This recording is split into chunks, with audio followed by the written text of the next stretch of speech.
Lindsay Clancy. Okay, yes. So this is the young lady. I don't know how old is she. Did you say how old she is? 36. She's 36. She's young.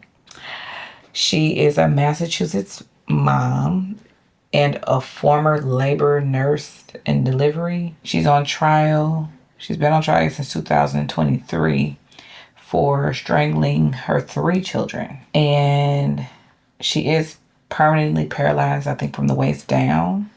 So she strangled her three children, ages 5, 3, and 8 months. They're saying that she did this because she had like a psychosis. She was in a psychosis state. She apparently sent her husband out to go get like some medicine or something like that from CVS.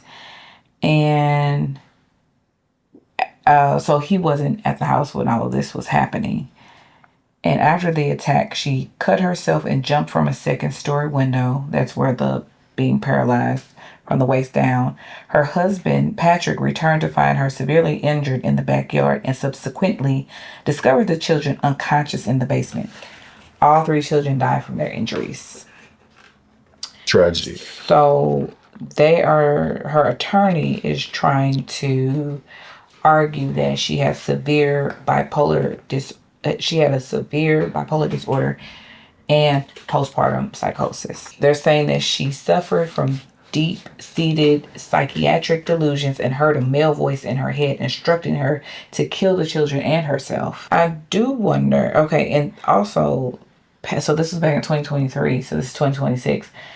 Patrick, her then husband, he divorced her and then he's not remarried. So the internet is Team Lindsay. The internet is Team Lindsay because I see a lot I always read the comments, but they're saying that the husband did it and everything points to him, although they could tell like from her phone, like she was like researching like, different postpartum, like situations and just feelings and things like that.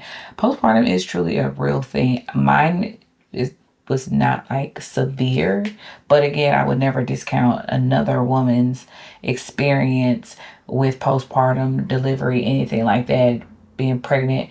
I'm just saying, I just can't relate to that side of it, of being a postpartum. But I don't know, this is all very weird. So now she's in the, like, I guess they're like actually deliberating. She must have been in jail for 3 years. But if she is convicted, she's going to go to jail for life. But if she's considered not guilty, she is going to have to go to a mental hospital because she'll probably be there forever. So yeah, well, like I do feel like I've seen situations like this before. Not to say I've seen them with my own eyes or I've like read about them, but I feel like if she was black, it'd be different. I don't know. How so exactly? I would feel like they would throw the book under her and be like, she's not crazy. So what's happening in her trial right now? Has she given her testimony at all? I don't think so.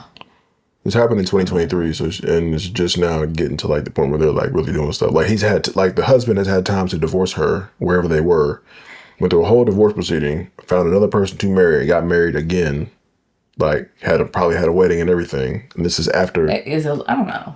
Would you like get married so fast? And and I'm gonna get back to just my statement about that, but like, would you get married that quick? Would you get married that quick? After all that, like I feel like, but again, maybe because I'm a mom and I'm not gonna say a dad's feelings any different, but it's like I wouldn't see myself if the roles were reversed. I don't see myself marrying anybody anytime soon. Like that's a lot. Like that's a lot to take in my opinion. Like Yeah, you just lost three kids. I mean, I wouldn't. Yeah, exactly. Like that's a forever type grief. And you didn't even see this through. But I guess he would never really see through because she's never coming home. What do you mean he didn't see it through? They're just now going to trial officially. Okay. And you have, in this span of 3 years, you have gotten to know somebody, you have, and you got married. In which more like I don't know anything about the current wife, but I feel like she's going to probably want kids. Like I don't even think I could stomach even wanting to have kids after that. Like to me, that is traumatizing. Oh, for certain. Yeah. That would be traumatizing for me, like forever. Like I wouldn't want any kids anymore. I don't. I'm not saying I wouldn't date, but I definitely would. It would be a long, long, long time. It'll be more than 3 years. Yeah, big trauma. Because I mean, it's That was like crazy to me. it's like the person who was saying like you were. She's okay. So to set the scene, right? He's married. 2023, they're married. They got 3 kids, 5, 3, and 8 months old. He goes out of the house to get medicine. He comes back. They are all dead. Well, all of his children have been unalived, strangled, and then she has basically paralyzed herself. All the while, she's saying she's hearing some guy's voice in her head telling her to do all this stuff. Traumatized. And then now here we are 3 years later, 2026, approaching the latter half of 2026. He's already remarried. Like, I can kind of see why the internet would be on her side because it's like, I don't want to say I believe in like brainwash and nothing like that, but like the voice in her head could have been him. And then he's already remarried. Like, it's a very weird thing to be remarried 3 years after your 3 children, after losing your 3 children. At the hands of the woman you love. Right. Now, he did send her a text message that day that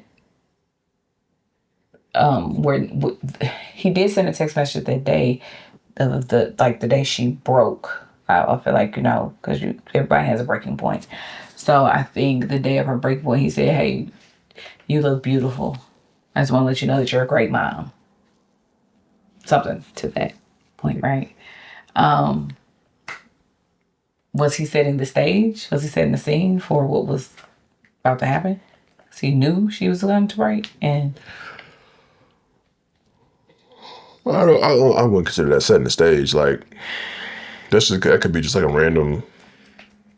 Setting the stage could be him like doing all those searches on her phone about psychosis and psychotic breaks and how to do these things. Like, right? Like if he was the person that, unlocked her phone and was like, we're going to search up all these, crazy terms on your phone so people know that, somebody from your phone was doing this. The thing that strikes me crazy is because I've seen a story like this before.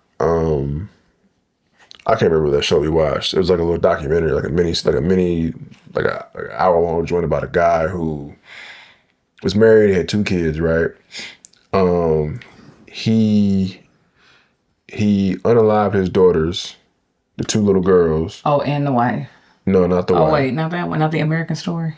Yeah, the American. You got the wife too? Oh yeah, no, he did. He killed all did. He got the whole family, right? So he got the. He has women sending him letters, and he has a girlfriend now too. In general, Right, it's crazy business. But anyway, that's a. his whole thing was, I think he wanted to start his life anew, right? So he's like, nah, I got to get rid of my whole family so that I can move on with my life instead of just divorcing, doing it amicably, whatever. He's like, nah, I'm gonna just get rid of them. I'm gonna just get rid of all of them. But it kind of reminds me of that when you say he got married 3 years after, because I'm like, I lose 3 kids, especially one that's like super young.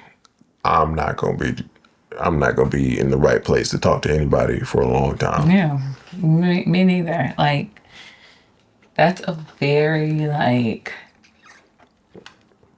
Yeah, that's That's an irreplaceable. That is an. I'm trying to say like it can't be replaced. No, you never get over that. I wouldn't. But I'm like, yeah. Like trauma like that requires like when you trying to heal from something, trauma like that. Like I wanted he go to like 3 years ain't enough a time. therapist, Like, what has his life, like, how did you even have time to find somebody? Like, I understand maybe having somebody that you can cry on, but that would probably be like the extent of that. And you ain't got no homeboys? You don't have nobody else? Like, no. Yeah. Oh, I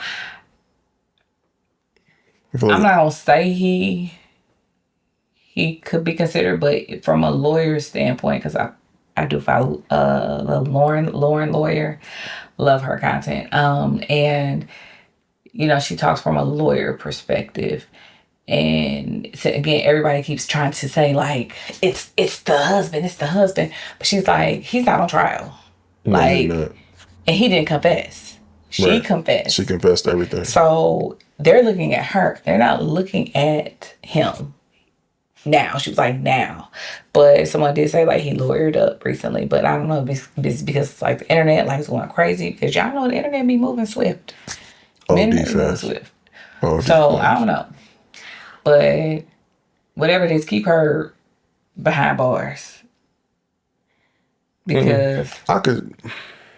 Okay. So thinking about it now, I'm like the only way I could see them being on her side, because if you look at it quickly, it's almost like he pushed her into a psychotic break, and then while she was having an episode, he was like, "All right, let me just everybody," and then throw her out the window, and then then I'm gonna come home. I'm gonna be like, "Oh, what have you done? What have you done? I'm gonna blame her to her face to make her believe that she did it, and I'm gonna convince her to confess so that I can get a divorce and then move on with my life." but I'm pretty sure they pulled like all type of camera footage in the neighborhood. I mean, But somebody did say the timeline. Let me find. Somebody did say something like the timeline wasn't adding up. I don't know what they meant by that. at this point, we got no evidence, we got no discovery, we got no like the trial hadn't even really started yet, so it's like we got nothing to pull up. Hold on, let me see. What do we got? What do we got so far? Timeline of events. Recent trial revelations and evidence. The only thing we have from the evidence is that her phone had like various searches for like psychosis, hallucination, schizophrenia, things like that. Oh, in the months leading up. Sorry, but in the months leading up to the tragedy, she and her family sought intensive professional help, cycling through numerous psychiatric medications. Her defense later filed malpractice claims, stating she experienced a medication-induced psychotic break. So now they're kind of like blaming it on the medication. Well, which is I think what I did say a little bit earlier. But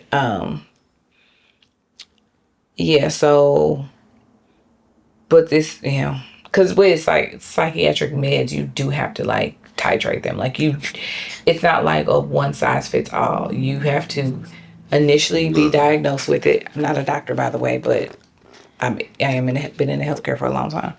But this is what I've heard from other physicians. But they say like, and then I do have a sister who deals with psychotic episodes.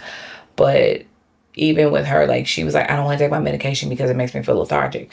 Because you have to find like the perfect like mix and milligrams and things like that. So there is a process to it. It's just not okay, we're going to prescribe you this and you'll be good. Just like blood pressure medication and stuff like that. Like some of those are just like black and white. But when it comes to psychotic medications, it's not, unfortunately. Yeah, these are mood altering medications. They drastically change how you behave and how you think and operate. So it's like you're chemically altering your personality, and it's not always cut and dry. But the internet though, I don't see I don't know why the internet is immediately on her side, because I hadn't. This is the first time I'm hearing about the story. But like the only way I would think of that happening is like some movie level like theatrics where I'm doing all this, all that. I'm leaving the house at a specific time. I'm coming right back. Oh, I'm gonna brainwash her, convince her to do this. She gonna do it while I'm going. I'm gonna come back. I bet.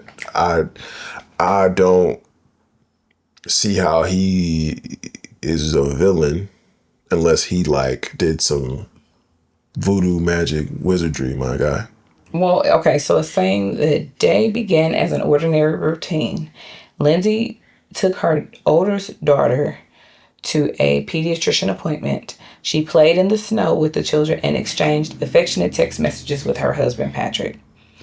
At 4:50, between 4:50 and 5:15 p.m., Lindsay texts Patrick, asked if he could pick up takeout from a local restaurant and grab medicine from CVS.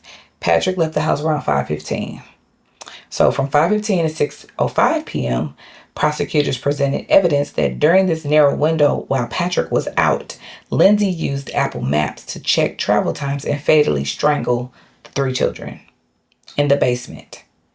At 6:09, Patrick returned home, found the house quiet, and realized something was wrong when he discovered Lindsay was not inside. And then here's the aftermath. Patrick located Lindsay in the backyard with severe self inflicted wounds after jumping from a second story window. When he asked her where the children were, she replied, in the basement, prompting his 911 call. The children were rushed to hospitals and pronounced dead, fortunately. So, people are saying the timelines I mentioned up. I don't understand why they would say that when it's literally kind of like outlined. And again, I'm pretty sure there's clearly CBS has cameras. I don't know if the restaurant that we went to, but look, as they try and do like the flock cameras now and just different, you can even see for people's Ring cameras. So I don't know. Ultimately, I mean, we have to see more evidence from the case to figure out exactly what happened. Like, there's got to be, like you said, it's got to be footage of him leaving the house. There's got to be an accurate timeline of when she did it. Because, I mean, it's got to be more evidence than just, her phone searches, more evidence than just her, what does it say? Because it's just, at this point, all we know is that he testified that he came back and found him like that. That's the only evidence we have. I think at this point it's been revealed. It's been made public. It's his testimony. Beyond that, like I need to see the verdict, the end all be all of the case before I'm like I can make a decision. The internet be jumping to conclusions and then just running with it Yeah, after they the do. fact. So I can't tell you for certain or for sure that anything is the way it seems. Yes. So more on that. We will stay up to date on that. But I think that's very strange. Very interesting how people come up with some of these stories though, like with their theories and all the things. I just hope justice gets served for those three babies.